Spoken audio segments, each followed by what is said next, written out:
د کوزدر شعبان ویلیج کونسل پخوانی ناظم دلاور خان، یوت ناظم ارشد خان او کسان کونسلر اعتبار سید خان د پاکستان پیپل پارټي سره خپل خفګان د خاتمی او نعیم الله خان او علمزیب خان د کلک ملګرتیا کولو اعلان کړی دی. په دې سلسله کې د پاکستان پیپل پارټي صوبایي صدر محمد علي شاه باچا د دلاور خان بارګین ته تللی و. په دې موقع د دلاور خان او په جواب کې د محمد علي شاه باچا وینا وه. څنګه چې ته اوس په عمر باندې خبره وکړه چې زم خپل کور کې هم اکثر داسې مطلب د پلارو د زوی د دوه ورونو هم سر ټک ټک خفګانونه وغیره راځي،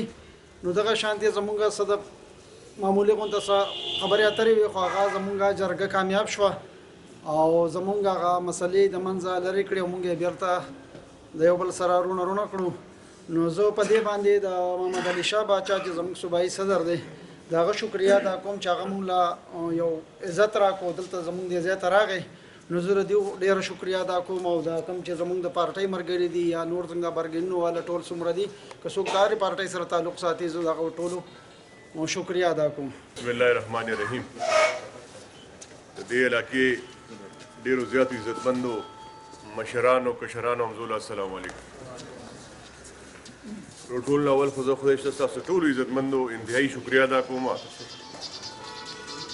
او د ناظم صاحب هم دړه د کومې شکریا ادا کوم چې هغه خپل خفګان ختم کو او په کور کې عزتمندو راځي. پاټۍ مثال د خاندان دی، پاټۍ مثال د کور دی. په دې خپل خاندان کې په خپل کور کې به یو بل سره خفګانونه هم کوو او چې بیا موږ هم سیاست کوو هغوی هم سیاست کوي او دا خفګانونه په دې د چا سره څه په ذاتیات نه راځي. خفګانونه همیشه د سیاسي خلکو د سیاسي مشرانو د سیاسي چې کوم کارکنان دي دای اختلافات صرف د دې علاقې د حقوقو د تحفظ نه کولو باندې راځي، د ملګري سره په نه ودرېدو باندې راځي. نو انشاءالله زه یقین دهاني در کوم ټولو له چې دا زما کور دی، کلی دی، ډیویژن دی، د یو ډیویژن سره تعلق ساتو. ستاسو د حقوق تحفظ کول، ستاسو د رایټس تحفظ کول، ستاسو سره په سخته کې د ودرېدو خبره ده. نو زه څه د پنجاب نه نیم راغلی یا د سند نه نیم راغلی، زما هم تعلق هم د دې صوبې سره دی، د دې ملکن ډیویژن سره دی او دا یقین دهاني در کوم چې ما 34 سال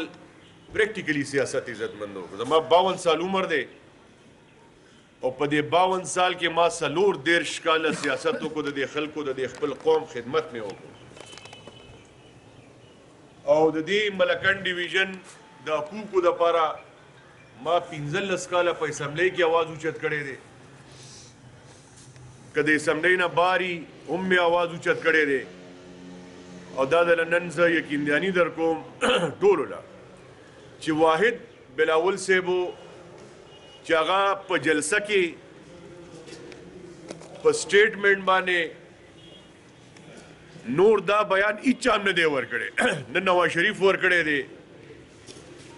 نه بل د پارټۍ مشر ورکړی دی. دا واحد چیرمین صاحب دی د بلاول بټو زرداری صاحب چې هغه په ډکه جلسه کې دا خبره کړې ده چې ملکن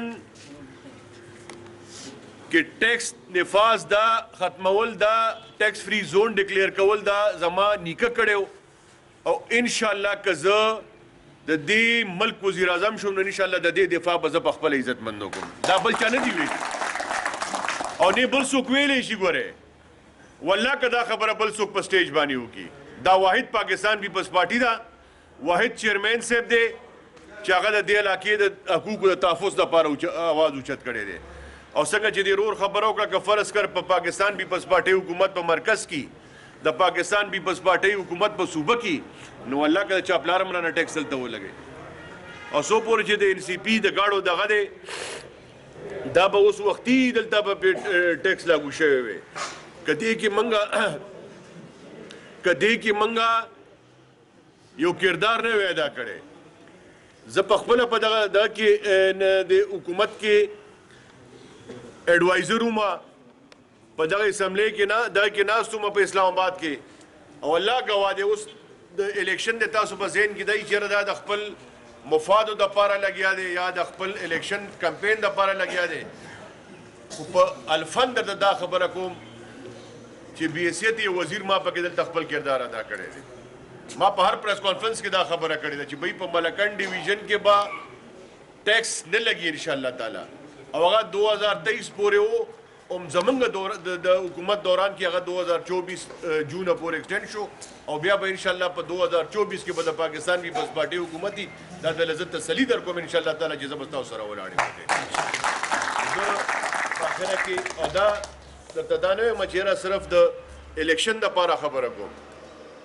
دا نه یم چې زه د خپل د دې وروڼو دپاره د ووټ دپاره خبره کوم زمونږ حیا عزت مفاد ټول شریک دي چې زه نن ستاسو سره غلطه واده وکړم نن زه تاسو سره ونه درېږم نن ستاسو سره په مشکلات کې ونه درېږم نو بیا به زه سهار راځم که نه به راځم یا به د ځان دپاره راځم یا به د ملګري دپاره راځم یا به غم له راځم یا به ښادي له راځم یا به نور د تحصیل کې ملاویږو نو زه دا چرته نه غواړم چې بیا زمانه تاسو اخوا مخ اړئ او زه درنه مخ دې غواړم ان شاء الله تعالی انسان په خپل وس ملامته دی په خپل اخلاص باندې ملامته دی او دا مې در سره واده ده چې په هر سخته کې به سره ودرېږم که په روډ بندولي که جرګه کولی که حکومت سره خبره کولی که په هر ځای کې دا یقینداني در کوم چې د حکومت سره به نه ودرېږم او ستاسو د خلکو سره به ودرېږم ډېره